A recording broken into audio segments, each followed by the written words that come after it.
धर्म प्रेमी बंधुओं, आप सभी को जय जय। मेरे इस चैनल में आपका स्वागत है। आपका बहुत प्यार स्नेह मुझे मिल रहा है। मेरे इस चैनल में वरांग चरित का वर्णन चल रहा है। राजा वरांग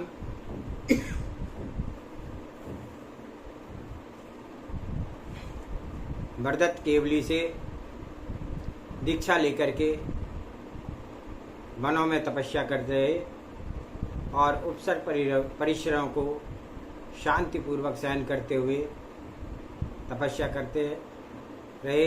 आगे का स्वाध्याय करते हैं, उससे पूर्व मंगलाचरण करते हैं। ओंकारं बिंदु संयुक्तं नित्यं ध्यायन्ति योगिनः कामदं मोक्षदं चैव ओंकाराय नमो नमः। अविरल शब्द घन उगा प्रक्षालति सकल भूतल मल कलंका मुनि विरूपार्षि तीर्था सरस्वती हरतु नो दुर्तान। अज्ञान तिमिर अंधानां ज्ञान अंजन शलाकया चक्षुरुन्मीलितमेन तस्मै श्री गुरुवे नमः। श्री परम गुरुवे नमः। परम्पराचार्य श्री गुरुवे नमः।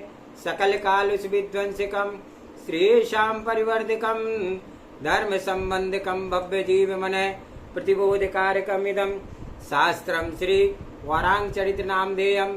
एतन्मूल ग्रंथ कर्तारा श्री सर्वज्ञ देवा तदुत्तर ग्रंथ कर्तारा श्री गणधर देवा तेषां वचनासारण मासाद्य आचार्य श्री जटा सिंह नंदी जी महाराज विरचितम्।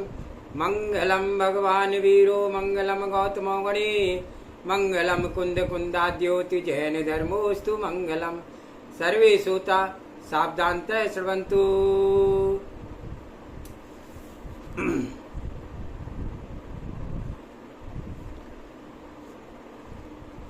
उपसर्ग और परिश्रय जय।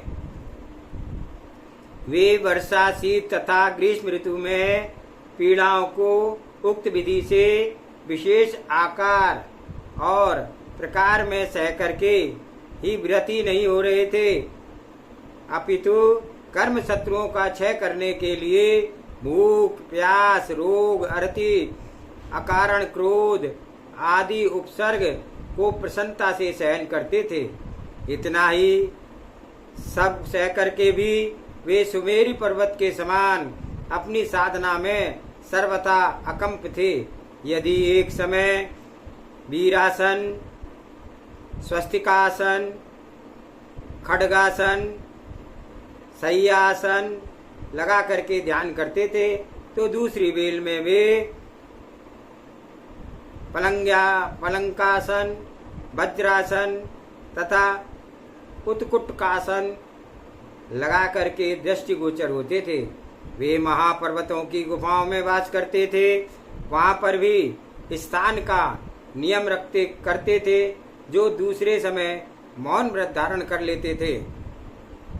इस तरह कठोर मार्ग का अनुसरण करके उन्होंने तपस्याशील तथा साधु परमेष्टि के गुणों को प्राप्त किया था। सदा ही भांति भांति के अनेक व्रत धारण करने के कारण से उनकी काया अत्यंत कृश हो गई थी, तो भी उनकी आत्मिक बल और सहन शक्ति ज्यों की त्यों बनी हुई थी। चर्या में कहीं भी कोई भी शिथिलता नहीं आ रही थी तथा प्रतिदिन वे नूतन नूतन तपों की साधना करने में लीन रहते थे। इन तपस्वियों ने संसार के समस्त व्यवहारों को दूर भगा दिया था। श्री वीतराग केवली के दिव्यध्वनि से निकले आगम वचनों का मनन तथा आचरण में लीन थे। धर्म के प्रति उनका था अनुराग था। कठिन से कठिन चर्या में उन्हें अक्षय उत्साह था और सदा ध्यान लगाने में वे सब कुछ ही भूल जाते थे। वर्षों से लगातार किए गए कठिन तप के कारण से यद्यपि उनके शरीर का अंग कृश हो गया था, तो भी उन महर्षियों के मन तथा हृदय सदा ही अडोल अकंप थे। यद्यपि गृहस्थाश्रम में उन सब ने मन चाहे भोग और विषयों के आनंद लिया था, तो भी प्रवज्ञा ग्रहण करने के बाद से उन्हें कभी उनका थोड़ा सा भी विचार न आया था। एकांत में रह करके साधना करना उनका स्वभाव हो गया था। और उनके अंतरंग में गात्र तथा रौद्र भावों का छाया तक न रही थी। राग द्वेष सर्वथा शांत हो गए थे।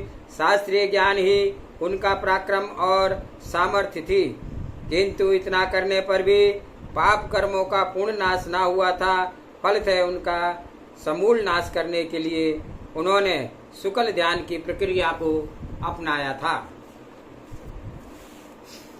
पांचों इंद्रियों उनकी आज्ञाकारिणी हो गई थी। पंच महाव्रतों की सफल सिद्धि हो गई थी और उनके शरीर का भूषण बन गई थी। क्षमा उनका बल बन चुकी थी तथा धृति की ही उन्हें कांक्षा लगा रखी थी। यद्यपि उसके लिए सुख तथा दुख दोनों ही समय थे, तो भी वे लौकिक प्राणियों की अवस्था को समझते थे। अतएव उन पर ही दया करके वे देश विदेश में विहार कर रहे थे तथा इस अवस्था में सत्य ही उनका साथी बन चुका था। किसी भी ग्राम में वे एक रात 8 पहर ठहरते थे तथा नगर में अधिक से अधिक 5 दिन ही ठहरते थे और समस्त यात्रा में न उन्हें जाने की आकुलता थी और न ही कहीं मानसिक चिंता ही थी। बिहार के समय वे सब ही मुनि एक साथ विहार कर रहे थे। उन्हें कोई वस्तु या परिस्थिति बाधा ना दे सकती थी तथा वे स्वयं किसी भी प्रकार की असुविधा का अनुभव ना करते थे। पृथ्वी उनके प्रकार तथा आकार के जीव जंतुओं से ठठास भरी हुई थी। अतः वे उसी मार्ग पर चलते थे जिस पर लोग चल चुके थे। वे किसी भी रूप में संसार के प्राणियों को थोड़ा सी भी पीड़ा नहीं देना चाहते थे, क्योंकि उनका हृदय वैसे ही वात्सल्य और दया से व्याप्त था जैसे कि ममता का माता का अपने पुत्र के प्रति होता है। कभी चलते चलते जिस स्थान पर सूर्य अस्ताचल को पहुंच जाता था, वहीं पर वे आवश्यक विधि समाप्त करके रात्रि को व्यतीत करते थे और ज्यों ही सूर्य उदयाचल को आ जाता था, त्यों ही वे उस स्थान से दूसरे स्थान के लिए प्रस्थान कर जाते थे। जैसे वायु के साथ कोई भार तन आदि नहीं होते हैं, उसी प्रकार से मुनियों के साथ भी कोई परिग्रह नहीं रहता है।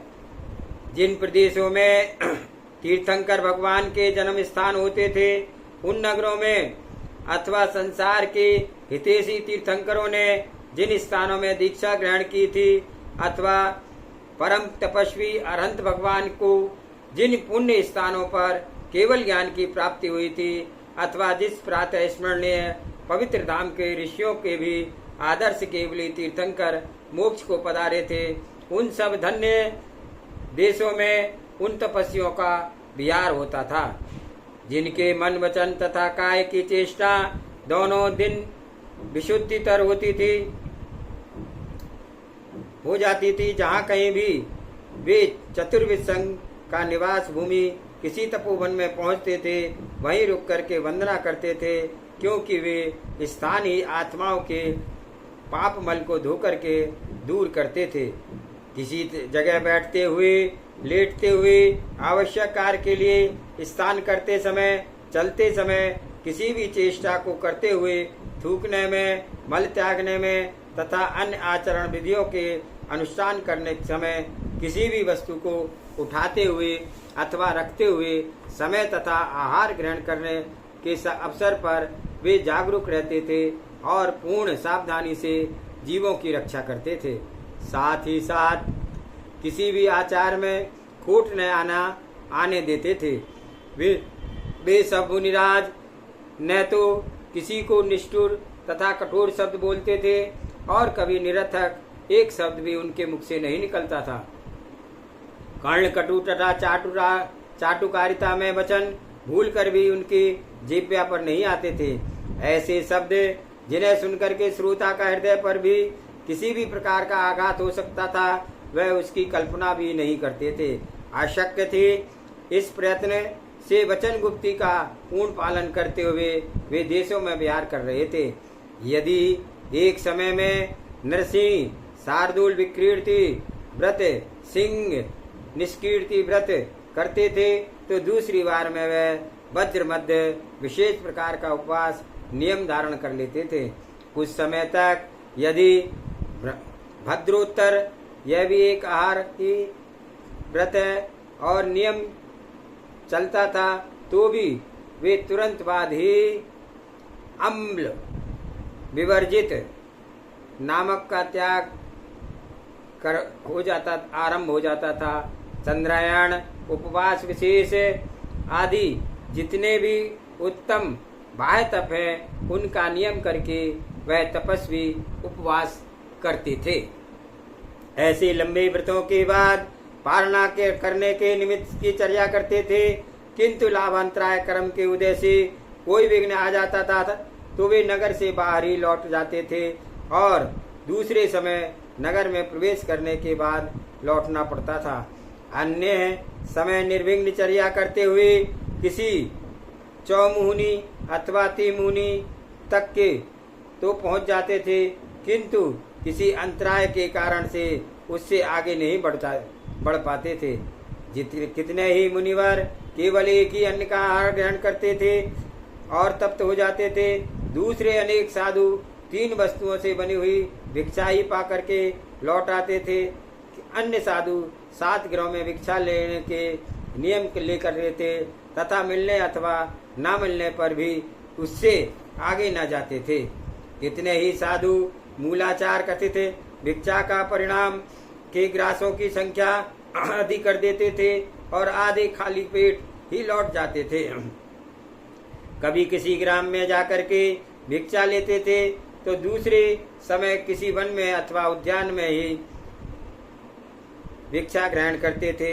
विधि पूर्वक होने से किसी मार्ग में किनारे अथवा ग्वालों आदि की झोपड़ियों में भी आहार ले लेते थे। यद्यपि पर्वतों पर अथवा घाटियों में सेना के विश्राम स्थान स्कंदवार अथवा किसी गहन वन में शुद्ध तथा प्राशुक भोजन मिल सकता था तो उसे ग्रहण करने में उन्हें कोई विरोध न होता था।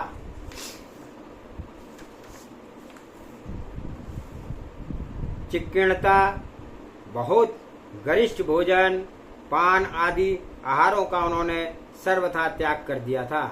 स्वादु भोजन की भी उन्हें अभिरुचि न थी। ऐसा भोजन तो भूल कर भी वे ग्रहण न करते थे जो इंद्रियों को दीप्त करे तथा सौंदर्य आदि को बढ़ावे। शरीर को तपस्या के योग रखने के लिए नीरस भोजन को केवल एक बार ग्रहण करते थे और वह भी दिन में ही। रात्रि को तो किसी भी अवस्था में कुछ भी ग्रहण नहीं करते थे। वह अन्न जिसमें अंकुर आदि पड़ गए हों, एक स्थान पर पक कर के दूसरे स्थान पर लाया गया भोजन दोष युक्त विधि से तैयार किया गया, इधर उधर से ला करके इकट्ठा किया गया, विकार उत्पन्न करने वाले सदोष भोजन, प्राचीन अथवा बासी भोजन, ऐसी वस्तुएं जिससे वे जानते थे न हो, हरा पदार्थ विधि पूर्वक न सोधा गया अथवा सब पदार्थ जिसका खाना वर्जित है, उन सब पदार्थों का त्याग करके वे सीधा साधा मुनि के योग आहार ग्रहण करते थे। बहुत उष्ण तथा बिल्कुल शीतल, घृत आदि युक्त तथा सर्वथा सूखा, किसी भी स्वाद से हीन अथवा बिना नमक का, सब रसों से हीन तथा आकर्षक रंग रूप से भी दूर पवित्र भोजन को वे किसी भी प्रकार से गले के नीचे उतार लेते थे। और क्योंकि तप बढ़ाने के लिए शरीर यंत्र को चालू रखना ही उनका चरम लक्ष्य था। खूब तपाए गए लोहे के तपे पर यानी पानी की बूंद छिड़क देने से तो वह सब बूंदें क्षण भर मात्र में ही लुप्त हो जाती हैं। इसी प्रकार से मुनिवर किसी भी रस रूपी शुद्ध भोजन को अपने उदर में डाल देते थे तो वह नीरस भोजन भी की मात्रा थोड़े होने के कारण से थोड़े ही समय में उनकी उदराग्नि से भस्म हो जाती थी। वे इतना ही अन्न खाते थे जितना इंद्रियों को शक्ति को बनाए रखने के लिए आवश्यकता थी तथा दूसरा प्रधान उद्देश्य शरीर और प्राणों का संबंध बनाए रखना था।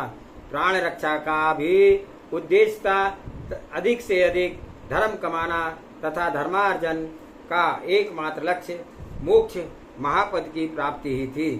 उन ऋषियों की दृष्टि में सोना तथा मिट्टी दोनों एक ही समान थे। शत्रु तथा मित्र दोनों पर उनकी एक ही दृष्टि थी। मान करने से प्रसन्न न होते थे तथा अपमान करने पर जरा भी कुपित न होते थे। लाभ तथा अलाभ दोनों ही उनके लिए निस्सार थे। उनका आचरण वीरों से युक्त था तथा प्रत्येक विरोधी परिस्थिति में उनका एक सा ही व्यवहार होता था और उन अनेक अहिंसा आदि समस्त महाव्रतों आदि तथा अन्य चारित्र में कहीं पर भी कोई त्रुटि न थी। उनके असाधारण सहन शक्ति तथा विशाल आत्मशक्ति की था भी न थी। वे अपने प्रधान लक्ष्य आत्मशुद्धि को प्राप्त करने के लिए सतत प्रयत्न करते थे।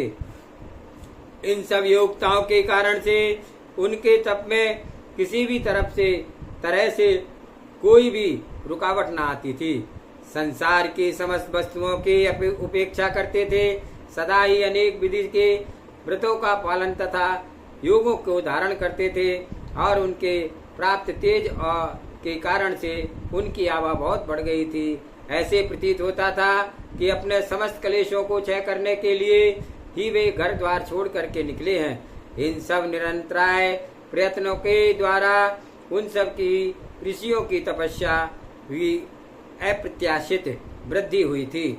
4 दिन, 6 दिन, 8 दिन, एक पक्ष, एक मास पर्यंत लगातार उपवास करके, चंद्रायण आदि उपवास बहुत व्रतों को पालन करके, आतापन ग्रीष्म ऋतु में, शीतकाल में अभ्यावकाश तथा वर्षा ऋतु में वृक्ष मूल आदि योगों को धारण करके, प्रतिमा कायोत्सर्ग करके, प्रयोग के द्वारा अत्यंत कठोर तपों को दीर्घ काल तक संगोपांग तप करके, प्राणी मात्र पर दया करके तथा सदा ही दया में भावों को रख करके दिन रात ऐसे ही कल्पनाएं करते थे जिनके द्वारा धर्म प्रेम दिन दूना और रात चौगुना बढ़ता था।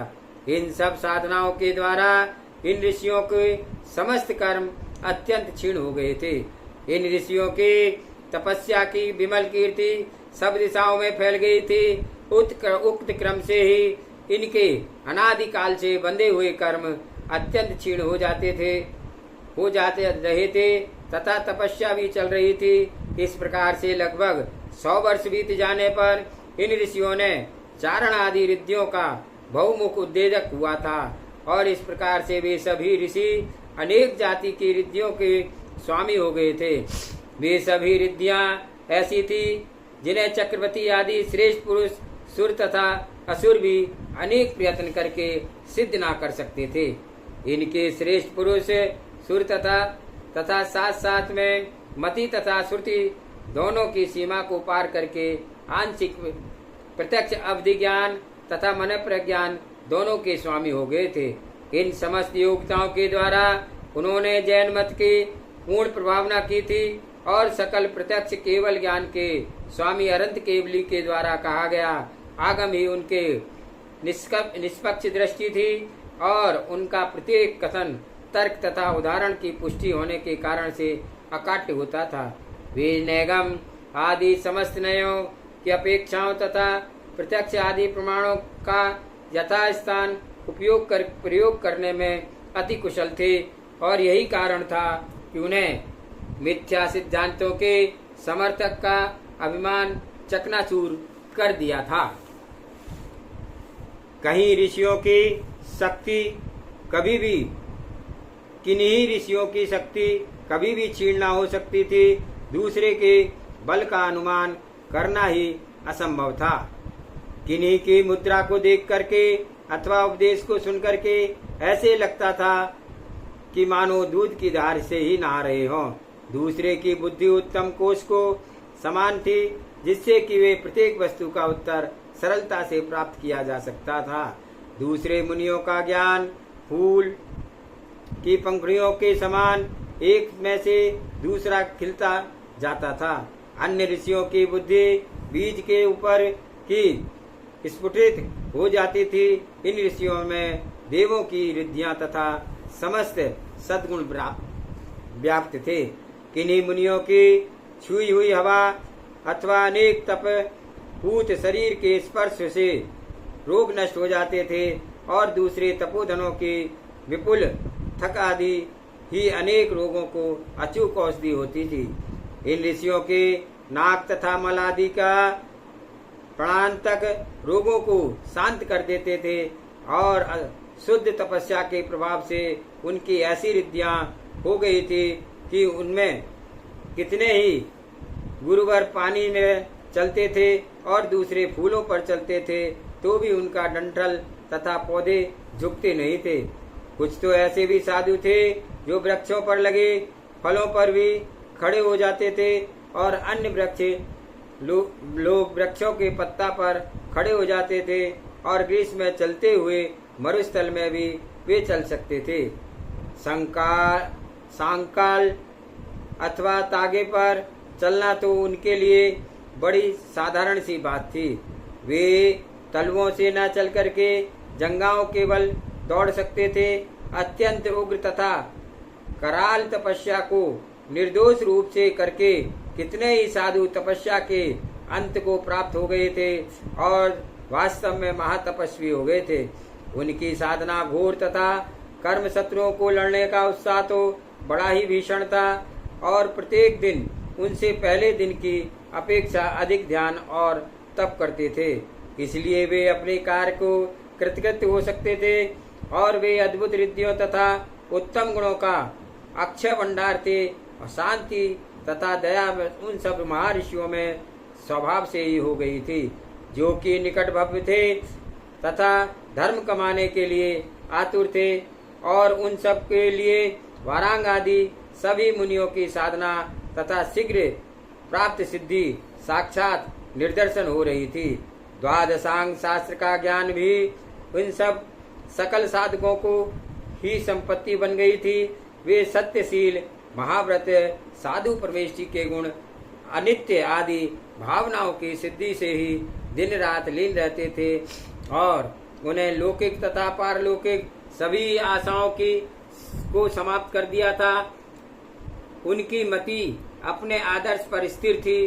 क्षुधा तथा तृषा आदि दोष शांत हो गए थे तथा उनका ज्ञान तो कहना ही क्या था।